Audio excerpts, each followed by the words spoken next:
जय सोमनाथ। नमस्कार, मैं मनोज चौहान गीर सोमनाथ वेरावल में ज्યાં भगवान श्री कृष्ण भगवान देवभूमि है त्या भालका तीर्थ खाते श्री समस्त आहिर समाज द्वारा छेल्ला घणा वर्षोथी पूनमना शुभ અને પાવન અવસરે ભવ્ય ઉજવણીનું આયોજન કરવામાં આવે છે। આ બાબતે આપણે ચર્ચા કરશું। સૌપ્રથમ આમનું નામ અને પરિચય, આ કાર્યક્રમના આયોજન કોણ છે એ બાબતે પણ જાણશું।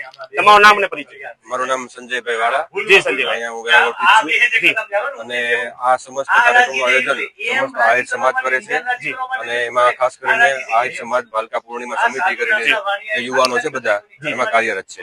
જી જી, હું એ જાણવા માંગુ છું છેલ્લા કેટલા વર્ષોથી પૂનમ નિમિત્તે ભવ્ય કાર્યક્રમનું આયોજન કરતા આવ્યા છો? અહીંયા 2015 ની અંદર ભાલકા તીર્થના ગ્રાઉન્ડ ઉપર એક મોટી વિશાળ આહિર સમાજની ભાગવત કથા થઈ હતી જી, અને ત્યારબાદ બધા આહિર સમાજના લોકોએ સંકલ્પ કર્યો હતો કે અહીંયા આપણે પૂનમ ભરીએ દર પૂનમના દિવસે। એટલે આજે સમજો ને લગભગ 115 થી 120 પૂનમ, એટલે આજે 2015 થી સતત ભાલકા પૂર્ણિમા મહોત્સવ ઉજવાય છે। જી જી, અને હું એ જાણવા માંગુ છું કે પૂનમ નિમિત્તે આ ભવ્ય કાર્યક્રમના આયોજન કરવા પાછળનું કારણ શું, હેતુ શું? આયોજન અને હેતુ એક જ કે ભાઈ શ્રી કૃષ્ણ ભગવાનની આ મર્મભૂમિ છે। ભગવાન અહીંથી સ્વર્ગારોહણ કર્યું હતું, બરાબર? અને યાદવોના ઈષ્ટદેવ હોય અને યાદવો વિશેષ એને કરતા હોય એટલા માટે થઈ અને સમાજે કર્યું કે ભાઈ આપણે પૂનમ ભરીએ અહીંયા। ખૂબ સરસ। અને હિન્દુ ધર્મની પરંપરા સંસ્કૃતિ જળવાઈ રહે અને ઇતિહાસ હંમેશા માટે અમર રહે।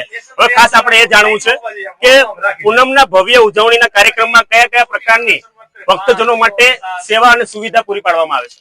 અહીંયા જે દિવસે પૂનમ હોય ત્યારે ધ્વજારોહણ થાય, ભગવાનના મંદિર ઉપર ધ્વજા ચડાવવાનો કાર્યક્રમ થાય છે, ત્યારબાદ સત્યનારાયણ ભગવાનની કથા થાય છે, એવા વિવિધ કાર્યક્રમો। અને સાથે સાથે અહીંયા મહાપ્રસાદ દરેક સમાજના લોકો, માત્ર આહિર સમાજ નહીં પણ 18 વર્ણના લોકો અહીંયા આવે, પ્રસાદ લઈ અને સાંજે 4 વાગે છૂટા પડે છે। જે આશરે હું જાણવા માંગુ છું કે આ પૂનમના શુભ અને પાવન અવસરે કેટલા લોકો શ્રદ્ધાળુઓ જોડાય છે આ કાર્યક્રમમાં અને આશરે કેટલા લોકો ભોજન પ્રસાદનો લાભ લે છે? દર પૂનમના દિવસે સરાસરી 8 થી 10,000 લોકો મહાપ્રસાદ લે છે, બરાબર? અને ઘણા બધા એવા લોકો પણ છે કે જે પ્રસાદ લીધા વગર જતા હોય એને સમયના આધીને, એટલે 10 થી 12,000 માણસો દર પૂનમમાં એકઠા થાય અને 8 થી 10,000 લોકો મહાપ્રસાદ લે છે। જી સાહેબ, ખૂબ ખૂબ અભિનંદન। જોડાતા રહો ધ ગીર સોમનાથ પોસ્ટની સાથે।